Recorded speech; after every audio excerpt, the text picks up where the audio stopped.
Hi everyone, my name is Beth Brown and I am counsel in the pensions group at Mayer Brown. Welcome to this episode.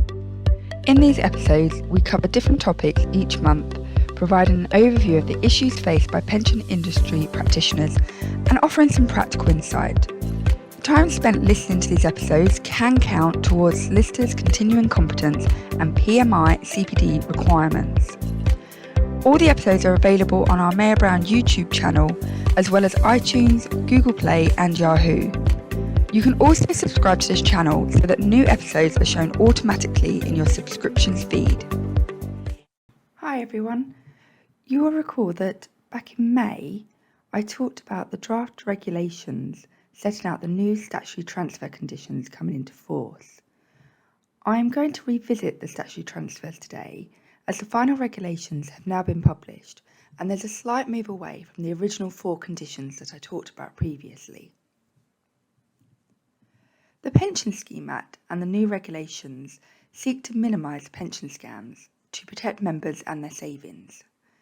This is in addition to the recent measures already introduced, for example, a requirement that a member must obtain independent financial advice if he or she is transferring defined benefits of $30,000 or more. Under the final regulations, which come into force on the 30th of November, in order for a statutory transfer to proceed, at least one condition must be met. The government consulted on draft regulations earlier this year and has now published the final set of regulations. I think it would be helpful to briefly remind you about the draft regulations and then talk about the position under the final regulations. Under the draft regulations, it was proposed that one of 4 conditions would need to be met for a member to have a statutory transfer right. 1. The transfer was to one of certain schemes deemed to present a low risk of being a scam vehicle. This included a public service pension scheme established by the Public Service Pensions Act 2013, an authorised master trust, an authorised collective money purchase scheme, and a personal pension provider authorised and regulated by the Financial Conduct Authority, more commonly referred to as FCA, that is an insurer authorised by the Prudential Regulatory Authority or within the same corporate group as such an insurer. 2.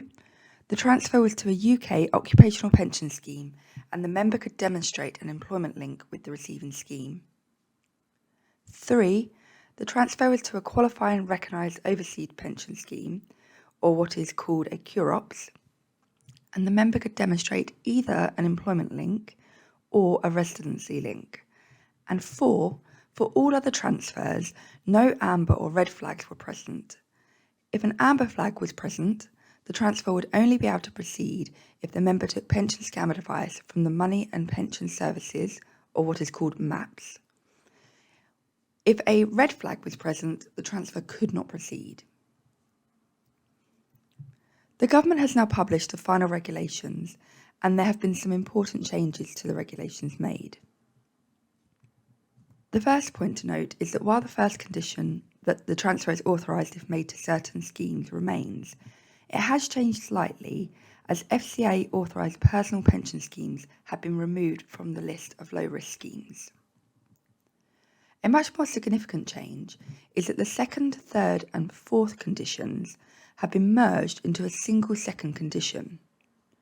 Under the final regulations, where a transfer is to a UK occupational pension scheme or CUROPS, members will still need to provide evidence of an employment or residency link as applicable, but a transfer will not automatically take place if this evidence is provided, as trustees will now also need to be satisfied that no amber or red flags are present.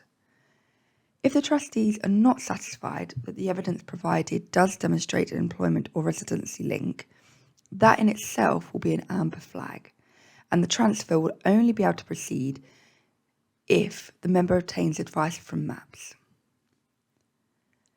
As before, for all other transfers, now including transfers to UK personal pension schemes, schemes will need to determine whether any amber or red flags are present. Some minor changes have also been made to the list of amber and red flags. As mentioned, the presence of an amber flag will mean that the member is required to take a pension scam guidance from MAPS. However, where there is a red flag, the transfer will not be allowed to proceed. Under the finalised due diligence requirements, it may be possible for trustees to maintain their own list of UK personal pension schemes, where previous due diligence informs them that those schemes present a low scam risk. However, it's worth noting that various conditions will need to be met in order for trustees to do this, and trustees should therefore take advice if they wish to put such a scheme list in place. The new conditions will apply on and from the 30th of November. This means they apply for DB transfers, where members request a statement of entitlement on or after the 30th of November, and for DC transfers, where the member submits a transfer request on or after the 30th of November. There is no transitional period to implement the new conditions, so trustees should act now to ensure that their transfer processes and communications are updated to reflect the new requirements. To help with this, I would mention that the Pensions Regulator has published guidance for trustees and administrators on dealing with the transfer requests when the new conditions come into force. The changes made by the government are intended to simplify the structure and ease understanding of the new conditions. However, implementing the new conditions will obviously remain onerous, and schemes will need to make substantial changes to the transfer processes and communications.